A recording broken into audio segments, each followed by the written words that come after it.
It's movie time, and today we are watching The Boondock Saints, a film that swaggers into the late 1990s like a bouncer at a club, ready to throw down and redefine vigilante justice while splattering blood all over the place. And trigger warning to anyone that doesn't like profanity. Let me start off by saying, Fucking what the fucking fuck? Who the fuck? Fuck this fucking. How did you do fucking fucks? Fuck! Well, it certainly illustrates the diversity of the word. this film became something of a cult classic since its release in 1999, and the reason that every guy over 30 wants to get Veritas tattooed on his hand. This movie has more Catholic imagery than a Vatican gift shop. It's edgy, violent, and chaotic, and it's about as subtle as a brick through a stained glass window. So grab your stupid fucking rope, and let's get into this. Fun fact, I'm in this movie. You killed my... You're what?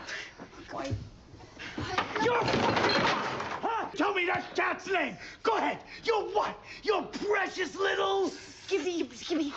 And actually, my name is Meowthy McConaughey. We kick things off in Boston with our Irish-American twins, Connor and Murphy MacManus, played by Sean Patrick Flannery and Norman Reedus. These guys are like a 2-for-1 deal on charm and mayhem. Connor is the brooding poet, while Murphy adds that laid-back vibe. Together, they're like fine whiskey and a cigar, a pairing that just works. After attending Mass and hearing about the tragic fate of Kitty Genovese, this hits them like a ton of bricks, and they decide they're done waiting for someone else to save the day. They decide to take matters into their own hands after a chance encounter with some low-life criminals.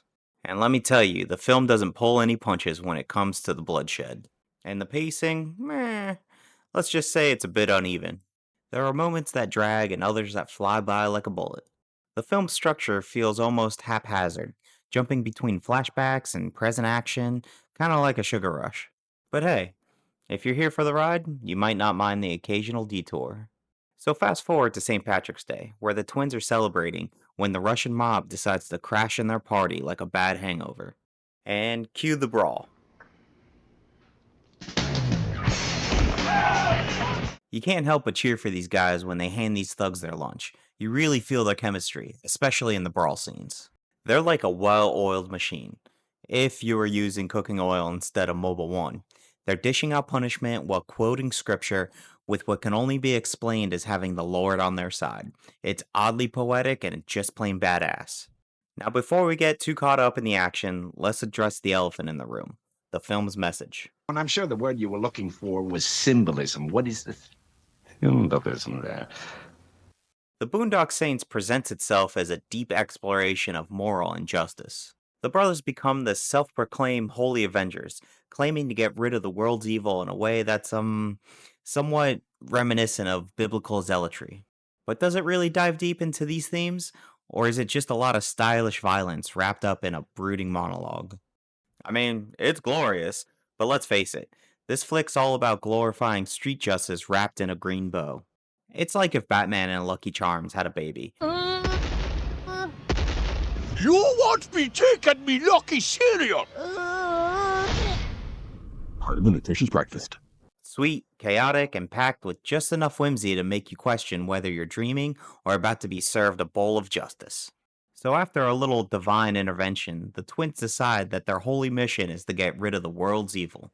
I mean, come on, the film dances around the idea of morality like it's a prom, looking good but not really committing to anything meaningful. Then we're introduced to William Dafoe as Agent Paul Schmeckler. There was a firefight! This guy is a tornado of energy and eccentricity. He's like a lone wolf trying to navigate a pack of wild dogs. Dafoe's flamboyant style and his ability to mix seriousness with humor makes him a scene stealer. You can practically see the gears turning in his head as he's wrestling with the moral implications of the twins' actions. There's a surprise cameo in this movie, and spoiler alert, it's Ron Jeremy. I can't tell if he's method acting or just was walking around on set and happened to be put in the movie. Either way, he nails the role. And let's not forget the funny man himself, Rocco, played by David Della Rocco, the lovable goofball caught up in this madness. He's like a clown at a funeral, adding some comic relief. Sometimes it feels a little bit out of place amid the chaos, but the subtlety of his humor is perfect. You can't help but chuckle at his misguided attempts to prove himself. He's probably the best representation of what would actually happen if anyone watching this tried to Batman their city. What do you have on your wrists? I'm not wearing hockey pads. It's all right, I know. Listen. There are some great lines in this movie, but the one that I use all the time is after Rocco shoots me and I'm Kurt Cobained all over the wall. Rocco says, Is it dead? I'll use that anytime someone tragically dies on camera. Obviously dead. I'll just sprinkle it in there. I implore you to do the same. Next, we're introduced to legendary actor, comedian, and musician. Wait, hold on. Let me look this up. Yeah, Billy Connolly was actually a musician in the 70s. My wife to have a big fight, and then both of them bit me. Well, in this movie, he plays El Duce.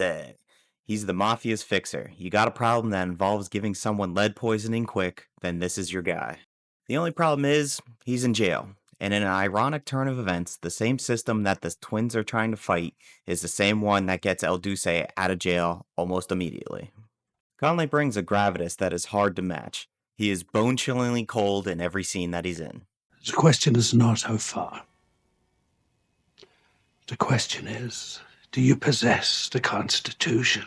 The grand finale hits in the courtroom, where our Angels of Boston decide to take hostages and deliver the "we're gonna clean up the city" speech in the most biblical way possible. It's bold, it's audacious, and let's be real, it's the perfect ending to a spectacular movie.